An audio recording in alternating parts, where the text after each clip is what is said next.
Good morning. It's the 7th of July, 2026. I'm Matt Kendall. This is the IEMT Q&A. I've got some good questions today, actually. I always say that. We've got some. Now, I have to address something. The end of last session ended very abruptly. And the reason is that sometimes the NHS is more efficient than you would think. Last week at 10 to 11, I went onto my GP's website, it's still based in London, and I sent them a message about getting onto this program. Basically, it was just a general message I sent them.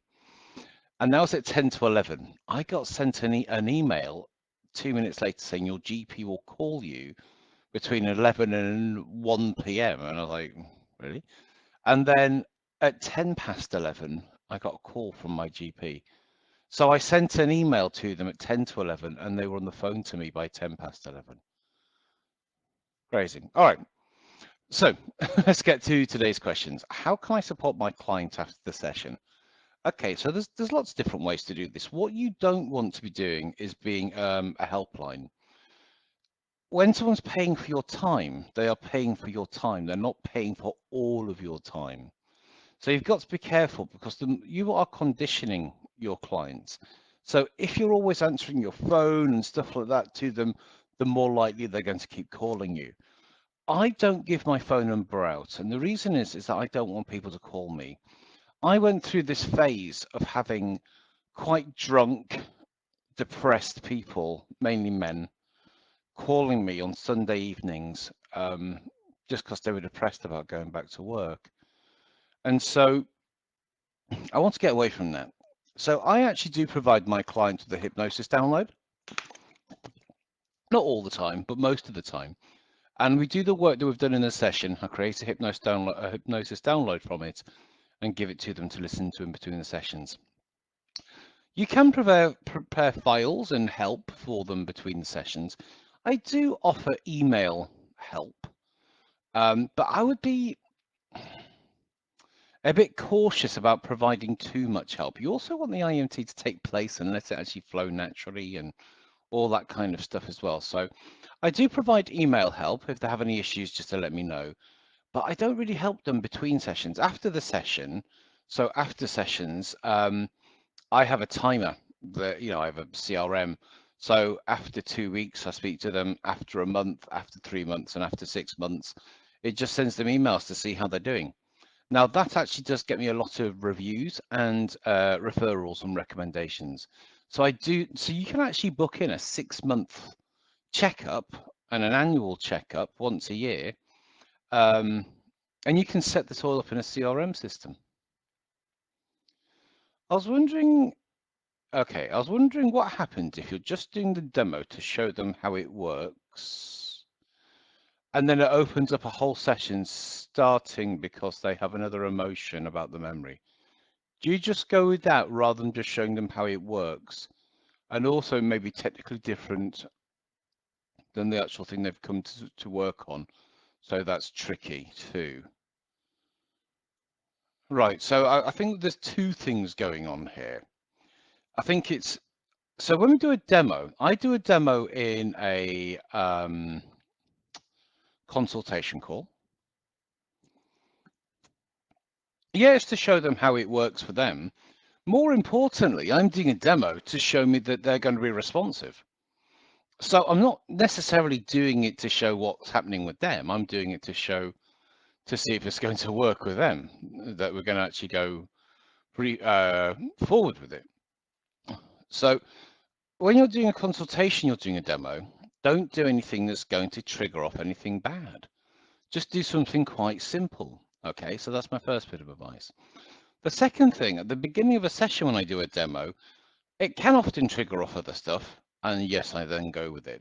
So you say, would it derail? Because how long does it take to work with an emotion? 5 minutes, if that. So it's not like we're going off the rails too much, so because I keep my sessions tight, so I bring it back. So I'm always reading the plan of work that I have with the client and what the client's expected outcomes and all that kind of stuff is. So I've never really had an issue, but the things that they come to you with and the things that you work on are always going to be different. So it's an exploration of the subject, an exploration of the problem. So don't do anything too bad when you're doing a demo, if it's in a consultation, because it can spark stuff off. And if you're in a session and starts, well, yeah, just work with it. Then always come back to the stuff that you said you were going to. I watched the most recent interview with Andy. Given the importance of people doing IEMT, know how to respond if there's any medical issues that occur with the client, do you think there should be a requirement for those trained in IEMT to do first aid qualification or any kind of medical training? I know the association offers some trainings, for example, dealing with suicide risks, but first of all, should first on medical aid response be being mandatory in order to practice? Yeah, that'd be nice, but people won't do it, will they? Well, I just don't, it's uh, it, everybody in the world should have first aid training, not just people who do therapy. So I think first aid training should be mandatory in schools. It should be mandatory in work. I think some places it is now. Um, I'm not first aid trained, not officially. Have a bit of first aid training, but not an official certificate of it. Um, I work with people online, but I do safeguarding, so I make sure I've got emergency phone numbers, psychiatric evaluation, all that kind of stuff, all the medical history. I've never ever had a problem. I'm not saying that I won't in the future, but I've never had a problem in 14, 15 years of working with people. Never had a medical issue. Um, so yeah, it would be nice if everybody was medically trained. I think actually getting people medically trained is a whole different thing. But I think everybody should be. Obviously, you should have your insurance, which covers you for things like this anyway. But yeah, it would be great if everybody was medically trained, and I do recommend people do go on a medical a first aid course. But I think in practice, it's a lot more difficult than that.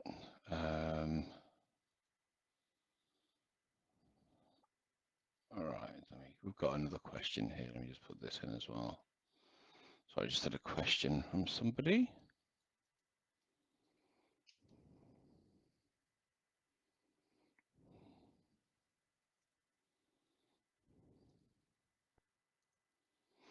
Okay, so I'm having trouble with my case studies and making them PDF and submitting them in the way that you want. I'm not very technical. Help. No.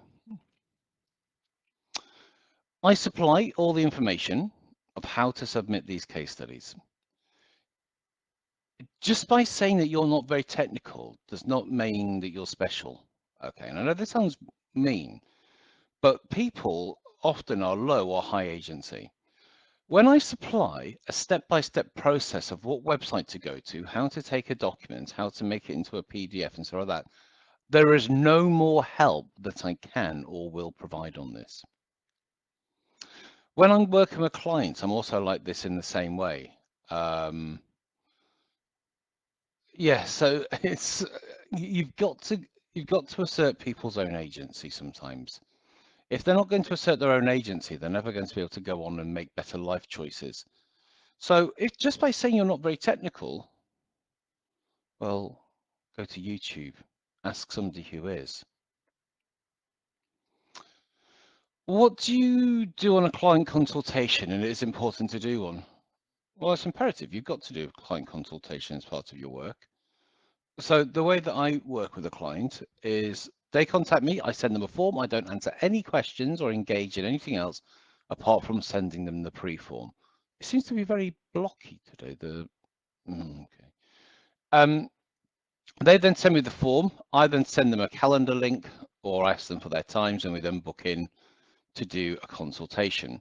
To the consultation, I've set forms, I've set emails and stuff that go out, and I tell them that if we both go forward with sessions, it's going to be 2 times 1 hour sessions, a week apart, and a 30-minute catch-up call 2 weeks after then. Please bring your calendar so we can arrange. On the consultation call, I go through what they've sent me. Now, I have to go through and see what is something I can help with, something that I can't help with. Dealing with clients' expectations is so important with doing session work. Because sometimes what they want is completely unrealistic. So we go through their form. I tell them what I can and can't help with, and I create a plan of work. I then do a demo memory, so they see the process and I can see how responsive they are. I then get them booked in for the sessions and the catch-up call, and that's then it. So yeah, you've got to do a consultation. If you're not doing a consultation call, basically your first session is a consultation now. You know, you're not going to be off to the races. So yeah, do a consultation call. And I go through the form which they've sent me. I don't help them in any way. I've seen so many discovery calls where people are so desperate that they give them so much help that they no longer need to come for sessions. That's not what I do. Where can I hold sessions in person? I don't know where to start.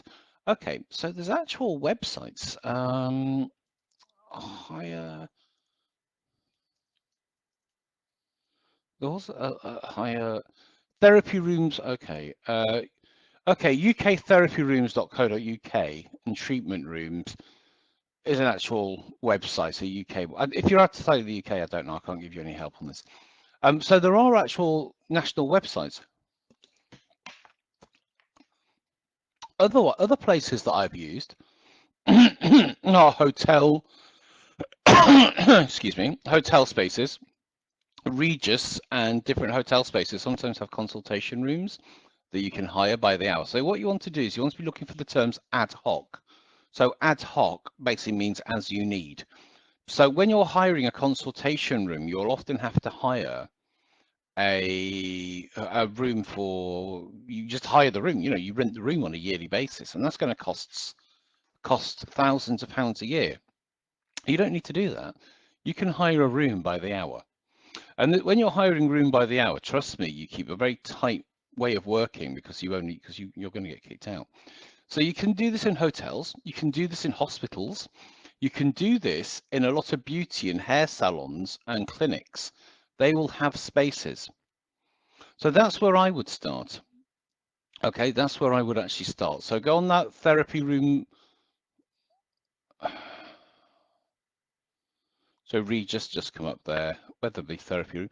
And you can just put treatment, so treatment rooms. And the thing is, you've got to specify what you want. You don't want like a beauty salon setup. You want a consulting room, basically, if you're doing IEMT or hypnotherapy. And you want to have an online booking system so you can book in when to use it when you want. That's important. Yes. Do you explain the three pillars to a client cognitively when working on related feelings of fear and guilt and anger? No, because if I was working on feelings of fear, guilt, and anger, I wouldn't be doing the three pillars. I'm doing the three pillars because I don't have anything to work on. So the way that I explain it, these feelings in this column tend to trigger these feelings, which tend to trigger these feelings, and it goes round and round. And that's why I explain to them. How do I work with somebody who's so anxious they can't sit still, they can't close their eyes, and they can't follow any instructions? To me, that would suggest that you shouldn't be working with this client. Unless you are some sort of anxiety specialist, which if you're not, well, if you were, I don't think you'd be asking me this question. So if you're not, I would suggest that this is out of your wheelhouse. How can I support my friend who's very anxious after a recent colon cancer diagnosis?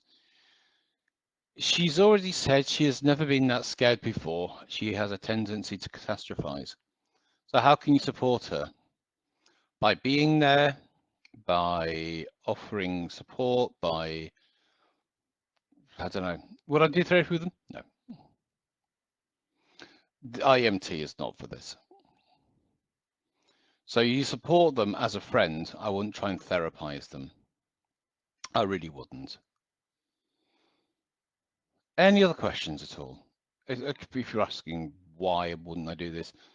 Because IEMT really is designed to help with negative emotions, negative feelings, and identity imprints after somebody has kind of come through something and they want to change the things, you know? This is a present thing, a present thing. And if you have a colon cancer diagnosis, you know, there's going to be an awful lot of stuff that kind of comes up and you are going to feel which is perfectly normal and natural. So I wouldn't, unless you have any kind of medical training, I wouldn't go anywhere near this in a therapeutic intervention way, but I would be there to support them as a friend. I wouldn't try and therapize them.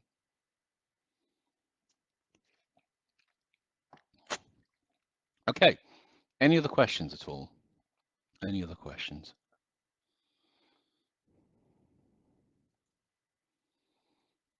Okay, the next training is the 25th and 26th of July. I have 6 spaces left on that training if you'd like to join. IEMTpractitionertraining.com. All the information is on there. And I will look forward to seeing you there. Cool. See you later.